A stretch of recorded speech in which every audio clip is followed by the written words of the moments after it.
Hey everyone, this is Tim from YourSixGaming. Today in this video, I'm going to show you how to turn off the haptic feedbacks or the resistance on your L2 or your R2 button when you're trying to press them in games on your PlayStation 5.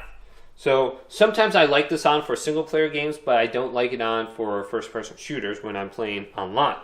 So on the home screen here, let's go up to settings, then scroll on down and we want to go to accessories.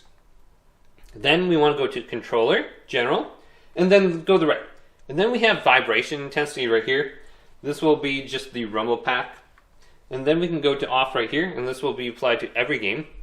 And then we can go to trigger effect intensity, and this will be the L2 and the R2 button resistance when we're pressing this in. So I don't like this on when I'm playing Call of Duty or Warzone. So you can go to here, and then you can completely turn it off, and you won't have to worry about that small amount of trigger pull when you're trying to play games. But hopefully this video did indeed help you out. If it did, leave it a big thumbs up and subscribe to my channel down below for more tech up videos coming up next on YourSixGaming.